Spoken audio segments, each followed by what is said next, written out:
Good afternoon, ladies and gentlemen, and all dear students. Welcome. A very good afternoon, Master Yap. Thank you for spending your afternoon with us for this very brief interview. I hope it's going to be very brief, right? So as usual, when we started to talk, we tend to cannot stop.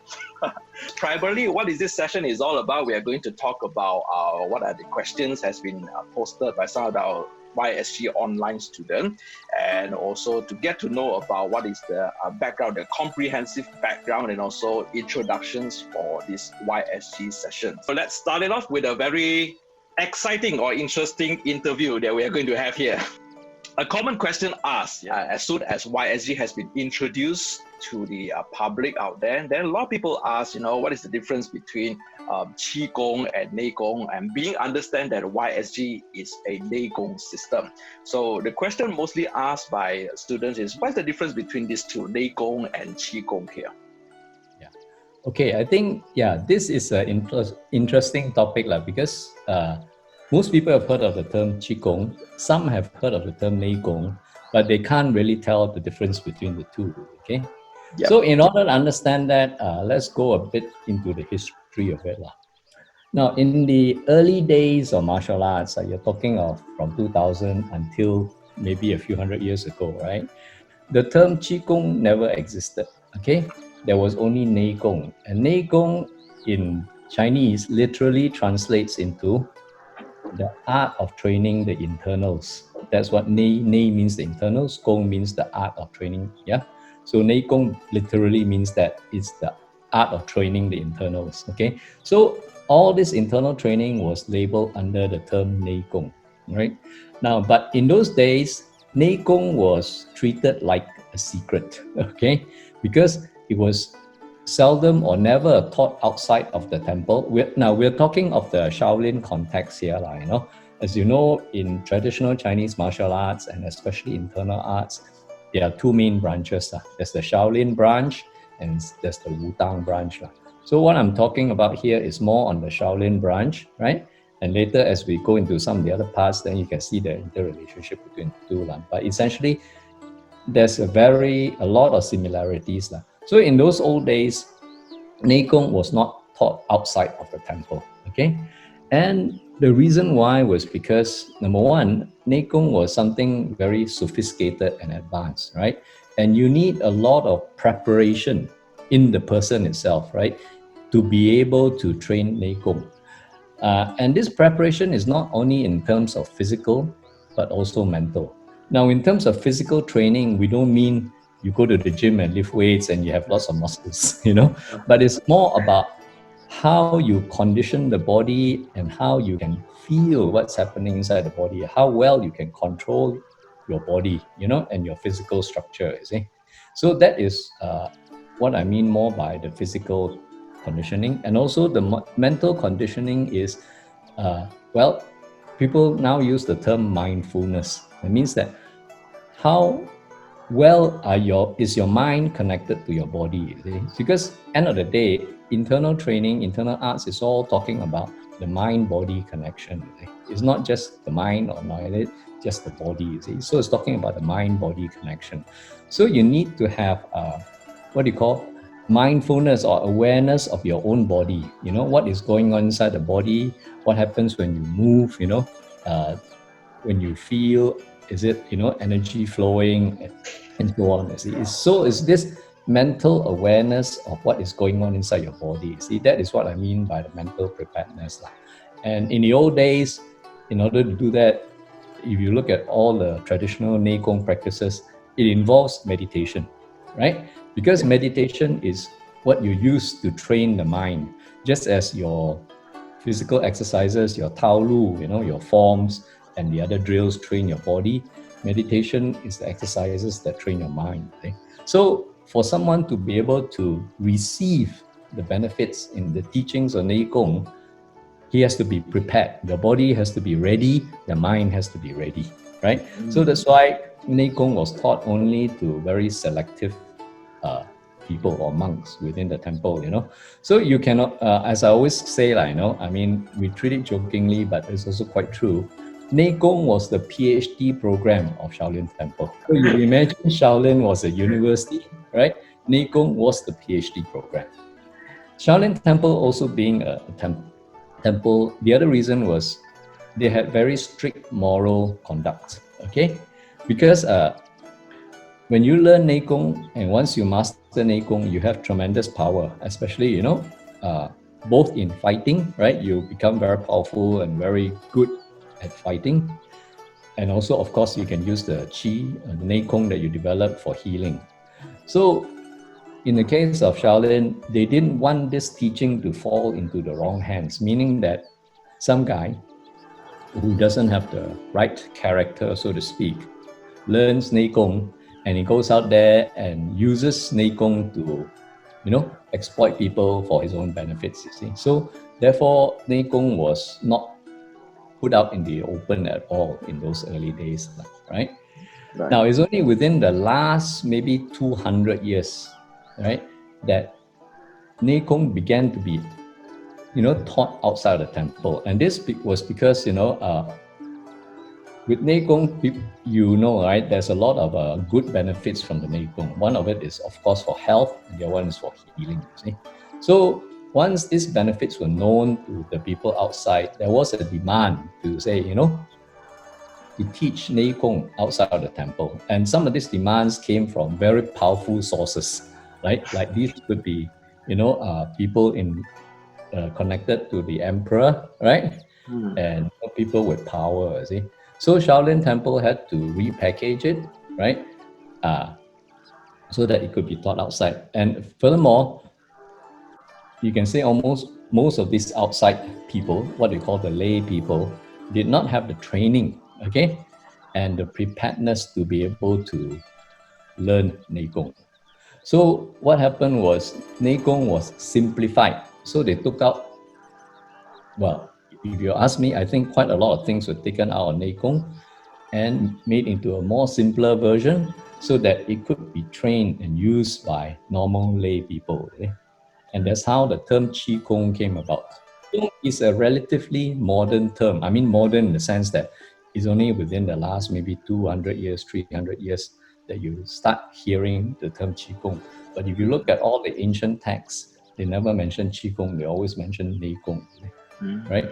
So then it came out as Qigong, and that's how, well, most normal people, know about this. They tend to think anything to do with Qi and training and internals is Qigong, which is technically not wrong. It is a very broad term that includes all internal training, but it is not the deepest or not the more advanced form of internal training. Okay, so Right. that is the main difference between Naekong and Qigong. Naekong was the authentic original art, right? That was developed and actually practiced by the senior monks in Shaolin Temple, and Qigong was a derivative of that, right? A simplified derivative of that, meant to be learned by the lay people. Okay, that's how it is. And later on, maybe we can explain a bit more. Yeah, what is the actual difference between the two? So now at least people know that Qigong was actually a repackage in the sense that it makes it such that it's easier for the lay people to just accept it in a way. What are the process of learning internal arts in general over here that we are speaking about, especially YSG? Yeah, I think this is an area I want to cover because a lot of people go into learning of internal arts. Okay, let's not talk about Qigong and Heikong, but let's say internal arts, right? And they just go in without thinking, what is the process? How do I go about it, right? So it's just like when you learn any skill, you need to understand the process, right? Just as like you learn music, whatever it is, you need to learn, basic notes and musical structure and things like that. Or if you learn science, there is a process for going through it. So there is actually a process for learning internal arts, okay? The classical explanation of internal arts is in two sentences and very simple, right? And you have probably heard this said many times by many so-called old masters. They said in learning internal arts, what you do is first you use the outside to move the insides, and then later you use the insides to move the outside, right? Very ambiguous, very vague terms, right? Very mysterious. So what does this actually mean? Okay, firstly, okay, internal arts is learning about moving the internal parts of your body. Okay, now we don't want to go into too much details of what it is. We'll cover that later. What those internal parts are, but it is about learning how to move those internal parts. So the first step is using physical movements. Okay, and we call it to move or to activate those internal parts of the body. That internal part at the very basic lowest level is your tendons, your muscles, your fascia, things that you can control. Some of it, I mean, like your muscles, you can control mentally, you see. So you're using physical movements to activate those things, right? To get it moving. Then once it moves, then secondly, that's where the awareness and the mindfulness comes in, you see. You feel what is moving and what is happening inside your body, okay? So you begin to feel it and you begin to notice it. When I do this, this thing happens. When I do that, that thing happens. So once you're aware that that thing is there and it can move, right? That's your awareness. Then the next stage is you learn how to control it. You learn how to then move it at a more consistent manner. At first when you're learning, you might do this movement 10 times before you get it. But as you get more adept at it, then you can say every time you do this, that moves. See? So you learn how to control it, right? Now, these internal components of your body, you can say your energy channels and your engines, your power plant, so to speak, you see. So once you learn how to control it, then you can learn how to generate energy, internal energy. And again, we are not going to the details of it yet, right? Let's say this energy like qi, whatever, sting or whatever. Let's say energy as a general term. So you begin to be able to generate energy and you also learn how to channel and move that energy around. See? So that's the third stage, right? Then the fourth part is to channel the energy. That means to direct it to where you want to go. Okay, so it's no point having the energy just in one place. You want to be able to move it around, right? Whether it's for martial arts or whether it's for healing, right? You want to be able to move the energy to the point where you want it to do the work, so to speak. So in martial arts, you want to move the energy to your fist or your hand so that you have the power to strike. But if for healing, it could be to move the energy or to direct energy so that you can use it for healing, right? Yeah. And the third part then is once you can direct it to where you want it to go, and especially to your hands, then you learn how to actually make use of that energy, either to project it out, to use that energy to, give you power and your punch and so on. You see, so those are the stages, right? So first you use the external movements to feel. Secondly, to move the things, then to feel it, then to learn to control. Then once you learn how to control, you learn how to develop the energy, and then you learn how to channel the energy and actually make use of it for practical purpose. So those are the steps. And if you look at these 5 steps, it relates back to that ancient saying, use the outside to move the inside. And then in the end, you use the inside, right? Which is to, once you mastered it, to generate energy and use that energy to move the outside. So that is the actual process, you see. And you need to understand that process, otherwise, your learning, your own learning process is not going to go anywhere. It's like the example that you always use, the power plant concept, you see. So you generate energy from here, then you transfer the electric current, then you comes to the tools at the end of the day where you want to use it. So same goes to, I guess, this approach as well. As first, you need to understand your power plant. You see, how do you generate that energy before you can transfer it to that and utilize it into whatever techniques or moves that you like to use it, right? Talking about this relation between Naekong and Qigong at the same time. So since you said that the original terms of Qigong is actually come from this Naekong system. So what is actually taken out from the Naekong system and created Qigong now? Yeah. Okay. If you look at a lot of Qigong that is being taught outside there now, right? I think the first thing you will notice that Qigong does not have the martial art component. Okay, most people who do Qigong say, oh, I'm only doing this for health, I'm not using this for fighting or, to develop any martial aspect lah, okay? So I think that is the number one point. Martial art part has been taken out of it, and that is a very important point. I will go into that, of course, you see. And of course, secondly, it is made much more simple, okay? In Naekong, the movements, because they are based on martial art movements, are very precise. So when you put your hand out this way, this has to be at a certain angle, this has to be a certain angle, this at a certain angle. So in Naekong, we always talk of two parts. There is the static part, that means the posture, and the transition. That means from here, you move to here, right? Now, how do you do that? Does this hand come over this side, or does his hand just go down? Because there is a difference when you do it this way, right? In a circle, and there's a difference when you just do it this way, right? Yeah. So we call this a precise movement, right? It's very accurate, very precise. And we call this a sloppy movement, right? So when you do a sloppy movement, it has no, literally, it has no effect on your body because it doesn't move anything inside. So when you look at Qigong, a lot of Qigong, a lot of it is very nice and pretty to look at. You know, you've got this nice waving motion with your hands and all that. But does it actually do anything for your insides, you see? Right? I would say most likely it doesn't. They have lost the details, you know, because the details, the slight twist of the wrist, the positioning of the elbow, the positioning of the shoulder, right? All this makes a difference, you see. But if you don't emphasize that and you just wave your hands around, yes, it looks very flowy and, you know, nice, but sorry to say, it does not have any beneficial effects. Right.